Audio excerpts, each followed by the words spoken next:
Hello दोस्तों, मैं सौरभ राजपूत, आपका pharma trainer, director focus pharma end of course your success partner your pharma journey. स्वागत करता हूं आपका अपने यूट्यूब चैनल पर। दोस्तों, आज मैं जिस टॉपिक पे आपसे बात करने वाला हूं ना, वो टॉपिक है कि फार्मा में डेटा की क्या इंपॉर्टेंस है। देखिए दोस्तों, ये तो शायद अगर हम जितने भी प्रोफेशनल लोग हैं, चाहे हम एमआर लेवल पे हैं, एबीएम है, आरबी में है, चाहे हम अपनी खुद की कंपनी ऑर्गेनाइजेशन चला रहे हैं, ये तो हमें पता है ना दोस्तों कि डेटा किसी भी कंपनी के लिए बहुत इंपॉर्टेंट होता है ना। कितनी बड़ी बड़ी कंपनियां हैं जिन्होंने सिर्फ डेटा एनालिसिस करने के लिए डेटा सेंटर बना रखे हैं, डेटा एनालिसिस्ट अपनी कंपनी में रखे हुए हैं। ठीक है दोस्तों, तो मैं आज आपको बताने वाला हूं कि फार्मा इंडस्ट्री में, ये फार्मा कंपनी में कितने तरह का डेटा आपको बनाना पड़ता है और उन डेटा की क्या इंपॉर्टेंट है। राइट दोस्तों, इस वीडियो से ना पर्टिकुलरली आपको फायदा होने वाला है कि जो मेरे भाई लोग फार्मा में ऑलरेडी जॉब कर रहे हैं, है ना, जो अपनी कंपनी खुद की चला रहे हैं, जो अपना खुद का बिजनेस कर रहे हैं, उन लोगों के लिए तो ये वीडियो बहुत इंपॉर्टेंट वाला है, क्योंकि आज आपको मैं बताऊंगा कि किस तरीके से आपको अपना डेटा बनाना है, उस डेटा को किस तरीके से इवेल्युएट करके आपने यूज करना है। राइट दोस्तों, but before starting this video again यार, मेरी आप सब लोगों से रिक्वेस्ट है कि प्लीज चैनल को सब्सक्राइब करें, लाइक करें, सपोर्ट करें दोस्तों, शेयर करें, है ना, ताकि इस चैनल के थ्रू जो भी हम इंफॉर्मेटिव वीडियो आपके लिए फार्मा बिजनेस और आपके फार्मा करियर के लिए लेके आने वाले हैं, तो सबसे पहले आप तक पहुंचे। तो शुरू करते हैं आज का topic, importance of data in pharma industry. तो दोस्तों, जैसे मैंने बताया कि हम आज डेटा के बारे में बात करेंगे इस वीडियो में। जैसे कि आपको पता है डेटा की इंपॉर्टेंस क्या है।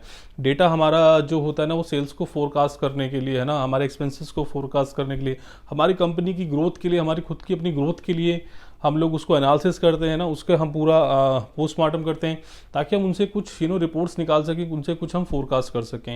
राइट दोस्तों, तो ये डेटा की इंपॉर्टेंस है। अब किस तरह का डेटा आपको फार्मा इंडस्ट्री में मेंटेन करना होता है और आपको करना चाहिए। सबसे पहले अगर मैं डेटा की बात करूँ तो सबसे पहला एक फार्मा पर्सन को डेटा लेना था स्टॉक एंड सेल स्टेटमेंट। देखिए, स्टॉक एंड सेल स्टेटमेंट आपके स्टॉकिस्ट से जो आप मंथली या बाय मंथली और एवरी वीक जो आप स्टेटमेंट निकलवाते हैं, तो ये आपको ना स्टेटमेंट जरूर निकलवानी है, स्टॉक एंड सेल स्टेटमेंट। देखिए, इससे क्या फायदा होता है ना, इससे आपको अगर आप वीकली आप अगर इसको स्टेटमेंट को निकलवा रहे हैं, तो राइट दोस्तों, अगर मान लीजिए सपोज करो आपके एक पूरे महीने का टारगेट 2 लाख रुपए, अगर आपको लगता है कि यार आपने पहले हफ्ते में, है ना, अगर आप उसको 4 वीक में डिवाइड कर लें तो पर वीक आप समझ लीजिए 50,000 का आपने अचीव करना है टारगेट। तो अगर आप देखिए, अगर आपने पहले हफ्ते में स्टॉक एंड सेल लिया और आपका 50,000 का अगर वहाँ पे पूरा हो गया है टारगेट, है ना, तो आप इजीली 2 लाख रुपए अपनी सेल को फोरकास्ट कर सकते हैं। बट अगर आपका वहाँ पे लग रहा है कि नहीं यार, अभी तो मेरी 25 या 30,000 की सेल हुई है, तो देन आपको पता है कि मेरे पास जो रिमेनिंग 3 वीक्स हैं, मुझे इसमें कितनी मेहनत करनी है, किस तरह के डॉक्टर से अपने काम कर रहे हैं, किस तरह के प्रोडक्ट पे काम करना है। तो दोस्तों, ये स्टॉक एंड सेल स्टेटमेंट ना बहुत इंपॉर्टेंट और बहुत जरूरी डेटा है, जो हमें वीकली बेसिस पे एटलीस्ट लेनी चाहिए और वीकली बेसिस पे हम इसको एनालिसिस करना चाहिए। सेकंड में डेटा की बात करूँ तो हमें अपनी प्राइमरी सेल्स के बारे में पता होना चाहिए, हमें हम लोग कितनी प्राइमरी सेल्स कर रहे हैं। देखिए दोस्तों, प्राइमरी सेल्स आप समझ सकते हैं, प्राइमरी सेल्स होती है कि जो सेल हम स्टॉकिस्ट को करते हैं। देखिए, अल्टीमेटली दोस्तों, कंपनी के पास जो पैसा आना है ना, वो प्राइमरी सेल्स के थ्रू आना है।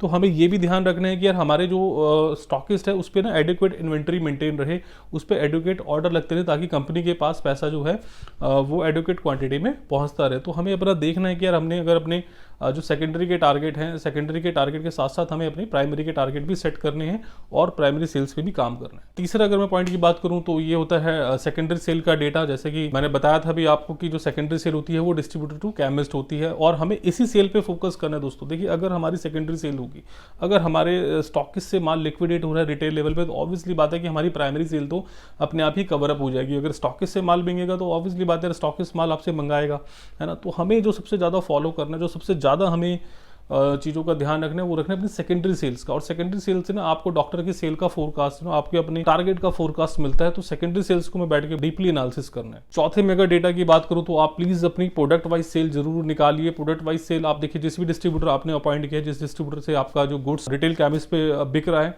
तो वहां पे ना आप उसको जाके पूछ सकते हैं कि यार महीने के एंड में एटलीस्ट आप ना उससे केमिस्ट वाइज डिटेल ले लीजिए कि यार आप मुझे प्लीज एक वो रिपोर्ट निकाल के दीजिए जिसमें कि ये डेटा है कि मेरे किस केमिस्ट पे कितना कितना सामान इस महीने गया है। देखिए दोस्तों, इससे आपको ना 2 फायदे होंगे। सबसे पहला फायदा तो आपको यह कि जिस डॉक्टर्स पे भी आपने एक्टिविटी करी है या जिस डॉक्टर पे भी आपने मेहनत करी है, तो आपको पता चल जाएगा कि यार देखो, मेरा इस डॉक्टर पे मैंने मेहनत करी है, इस डॉक्टर पे कंपनी ने एक्टिविटी करी है, तो क्या इस डॉक्टर से वाकई में सेल बढ़ी, क्या इसके आसपास के केमिस्टों से माल बिका। या दूसरा आपको इसमें सबसे बड़ा फायदा क्या मिलने वाला है कि जैसे मैंने बताया कि आप उससे प्रोडक्ट वाइज स्टेटमेंट लीजिए। तो आपके देखो, कंपनी में क्या होता है, कई बार प्रोडक्ट वाइज टारगेट भी होते हैं, तो आपको पता चल जाएगा कि यार इस प्रोडक्ट को मेरे को कितना किस डॉक्टर पे पुश करना है, इस डॉक्टर ने मेरा ये प्रोडक्ट कम लिखा है तो मैं इस प्रोडक्ट को ऐड करा सकता हूँ, है ना, इस प्रोडक्ट को मैं थोड़ा सा डॉक्टर से रिक्वेस्ट करके पुश करा के अपने टारगेट पूरे कर सकता हूँ। डॉक्टर्स का डेटा हम लोग एग्जैक्टली बना सकते हैं कि इस डॉक्टर पे पर्टिकुलरली हमने जितनी मेहनत करी या कंपनी ने जो भी इनपुट एक्टिविटी करी, उसके अगेंस्ट हमें क्या ROI है।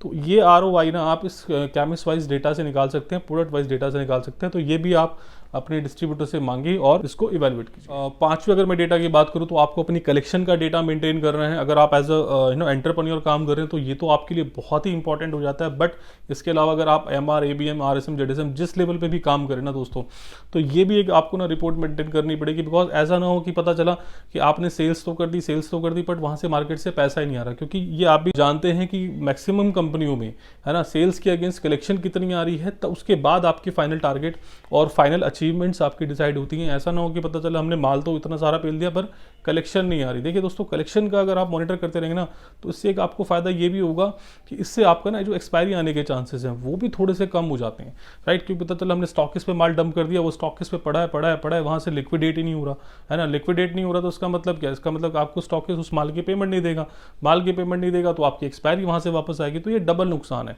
तो इसलिए दोस्तों आपको ना अपनी कलेक्शन पे भी ध्यान रखने की एटलीस्ट आप जितना माल बेच रहे हैं क्या उतनी कलेक्शन आपके पास आ रही है या नहीं आ रही है। छठे अगर मैं डेटा की बात करूं तो आपको अपनी एक्सपेंस रिपोर्ट बनानी होती है। अगर आप, जैसे मैंने बताया, अगर आप जिस लेवल पे भी काम करें तो हर आपको एक कंपनी का सेट फॉर्मेट मिलता है हर महीने, जिसमें कि आपको अपने एक्सपेंस की डिटेल भर के भेजनी होती है, जिसमें आपने कितने दिन हेडक्वार्टर काम किया, कितने दिन आपने आउट स्टेशन काम किया, कितने आपने दिन ट्रैवल किया, आपका TA वगैरह उसमें आपको मेंशन करना पड़ता है। तो ये आप अपना एक्सपेंस रिपोर्ट भी आपको बना के कंपनी में सबमिट करानी होती है। तो ये भी एक डेटा है जो आपको मेंटेन करना है। सातवीं अगर मैं डेटा की बात करूं तो वो है कि sale report of each doctor. देखिए, जैसे मैंने बताया था कि आप जब अपने स्टॉकिस्ट से जाके पार्टी वाइज स्टेटमेंट लेंगे है ना कि कितना कितना गुड्स आपका किस किस पार्टी पे गया, तो इससे आपको ना एक डॉक्टर्स का जो सेल्स का डेटा है वो बनाने में हेल्प मिलेगी।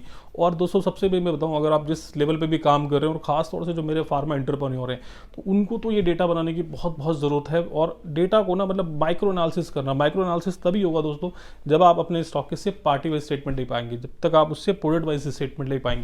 देखिए, आपके एक डिस्ट्रीब्यूटर से केमिस्ट पे माल गया तो आपने देखा कि यार ये इतने वैल्यू का माल गया प्लस ये प्रोडक्ट गया है ना, दोनों चीजें आपने लेनी है, वैल्यू प्लस प्रोडक्ट दोनों आपको यहाँ पे डेटा मिल गया। तो आपने बैठ के इवैल्यूएट कर सकते हो कि यार इस डॉक्टर मैंने जो इन्वेस्टमेंट करी थी इसके अगेंस्ट क्या मुझे उतनी सेल मिल पा रही है ना, क्या मैंने जो इस प्रोडक्ट से डॉक्टर ने मेरे से कमिटमेंट की थी या जिन प्रोडक्ट पे मैं इतना एफर्ट कर रहा हूँ क्या वो मेरा प्रोडक्ट उस लेवल पे ग्रो कर रहा है ना। तो इससे आपको क्या होगा ना, इससे आपको एक ओवरऑल अपनी टेरिटरी की ना डीप नॉलेज मिलेगी कि मेरी लिस्ट में अगर 60, 70, 80 डॉक्टर हैं तो उन 60, 70, 80 डॉक्टरों पे मेरे कितने डॉक्टर प्रेस्क्राइबर हैं है ना, कितने को मैं एफर्ट मार के और एक नेक्स्ट लेवल पे लेके जा सकता हूँ। तो ये सब डेटा ना अगर जब तक आप नहीं बनाओगे तो एनालिसिस नहीं कर पाओगे दोस्तों। तो सबसे पहले आपने अपने डेटा को बनाना है और ये डॉक्टर वाइज डेटा तो आपने जरूर बनाना है।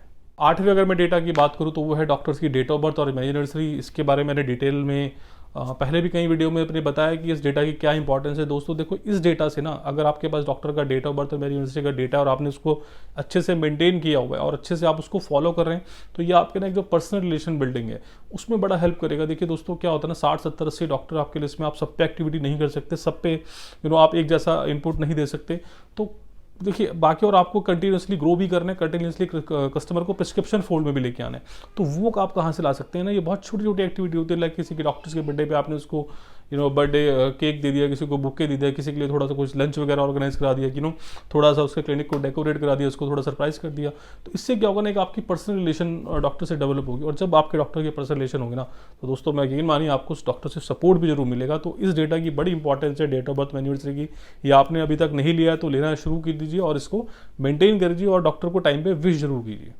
9वें अगर मैं डेटा की बात करूं तो वो है आपका डेली कॉल रिपोर्ट, जिसको हम DCR बोलते हैं, डेली रिपोर्टिंग बोलते हैं, राइट दोस्तों। ये हर कंपनी का अपना एक स्टैंडर्ड फॉर्मेट होता है, जिस फॉर्मेट में आपको ना आपने आज पूरे दिन में कितने डॉक्टर्स की कॉल करी, कितने डॉक्टर्स को रिमाइंडर दिया, कितने आप मॉर्निंग में मिले, कितने इवनिंग में मिले, है ना, किस डॉक्टर को आपने कितने प्रोडक्ट प्रमोट किए, उस डॉक्टर का क्या फीडबैक था, कुछ उसने आपसे पूछा प्रोडक्ट के बारे में, कुछ सैंपल की डिमांड करी, कुछ आपको उससे एक कदम आगे बढ़ पाया, क्या उसने आपको प्रिस्क्रिप्शन दिया। तो ये सब चीज़ें ना आपको एक सेट ऑफ फॉर्मेट होता है कंपनी का, उसमें भर के भेजनी होती है। तो ये डेटा भी बड़ा इंपॉर्टेंट है, आपको डेली बेसिस पे भेजना होता है और डेली बेसिस पे मेंटेन करना होता है। इसी डेटा के से ना आप अपने नेक्स्ट वीक की या नेक्स्ट डे की प्लानिंग कर सकते हैं कि अच्छा अगर मेरे डॉक्टर से ये बात ही हो सकता है कि इसने मुझे इसको रिमाइंडर देना पड़े या हो सकता है मुझे इसको एक्स्ट्रा कॉल करनी पड़े, राइट दोस्तों। तो ये डेटा भी आपने मेंटेन करना है। 10वें में डेटा की बात करूँ तो वो तो आपका टूर प्रोग्राम। देखिए दोस्तों, ये टूर प्रोग्राम ना हमने नेक्स्ट मंथ का टूर प्रोग्राम जो है, जो मेरी कंपनी में नियम है वो तो मैंने रखे कि 25th ऑफ एवरी मंथ आपने भेजना है नेक्स्ट मंथ का टूर प्रोग्राम। देखिए दोस्तों, इससे क्या आपको फ़ायदा होने वाला है, इससे आपको ये फ़ायदा होने वाला है कि आपको पहले से आपको पता है कि यार आपको किस दिन क्या काम करना है, किस दिन किस एरिया में जाना है। देखिए दोस्तों, मैंने कई लोगों के साथ ये देखा है और कई बार ना हम लोगों के साथ भी हो जाता है कि हम सुबह उठते हैं, सुबह उठ के हम सोचते हैं आज हमें क्या काम करना है, आज हमें कहाँ जाना है। तो ये दोस्तों बिल्कुल गलत तरीका है प्लानिंग का। अगर आपके पास एडवांस में आपका टूर प्रोग्राम होगा ना, एडवांस में अगर आपने अपना टूर प्रोग्राम बनाया हुआ है कि यार मुझे इस दिन ये काम करना है, इस दिन इस एरिया में जाके काम करना है, तो एटलीस्ट आप अपने लड़कों के साथ बैठ के ना मीटिंग में प्लान कर सकते हो कि यार मैं आपके साथ इस दिन आ रहा हूँ, तो आप अपने डॉक्टर्स की अपॉइंटमेंट ले लीजिए उस दिन, है ना। किसी इंपॉर्टेंट डॉक्टर्स को आपने मिलवाना है, या आपको पता है कुछ डॉक्टर्स के ना पर्टिकुलरली डे होते हैं, तो आप अपना, अगर आपको लगता है कि यार इस एरिया में इंपॉर्टेंट डॉक्टर है तो मुझे इस लड़के के साथ इस एरिया में इस दिन जाना चाहिए, तो वो सब अपनी प्लानिंग ना टूर प्रोग्राम के थ्रू कर सकते हैं। और टूर प्रोग्राम ना बहुत इंपॉर्टेंट चीज़ है जिसको हम तवज्जो नहीं देते, बट ये आपको बनाना है और बनवाना भी है। कोशिश करिए दोस्तों मैंने इस छोटे से वीडियो में ना बताने की कि क्या डेटा की इंपॉर्टेंस है, किस तरह का डेटा हमें फार्मा इंडस्ट्री में मेंटेन करना चाहिए। बट अगर फिर भी किसी को कन्फ्यूजन है या किसी को कुछ पॉइंट ऐसा है जो समझ में ना आया हो, या किन लोगों के पास, जो मेरे खास तौर से फार्मा एंटरप्रेन्योर हैं, उन लोगों के पास वो फॉर्मेट नहीं है, उनको नहीं पता कि किस तरह के फॉर्मेट मुझे बनाने हैं, तो आप मुझसे ना, जो मैंने नीचे नंबर हमेशा देता हूँ या मेल ID देता हूँ, आप मुझे वहाँ कॉन्टैक्ट कर सकते हैं। मेरे पास खुद सेट फॉर्मेट है, वो मैं आपके साथ अब शेयर कर सकता हूँ, राइट दोस्तों। तो दोस्तों मैं फिर आप लोगों से रिक्वेस्ट है कि प्लीज़ इस चैनल को सब्सक्राइब करें, लाइक करें, शेयर करें, मैक्सिमम लोगों तक शेयर करें दोस्तों, ताकि जैसे आपको इस वीडियो से फ़ायदा मिल रहा है, मैं चाहता हूँ आपके सभी भाई बंधु इस वीडियो से फ़ायदा उठाएं। Thank you, have a great day.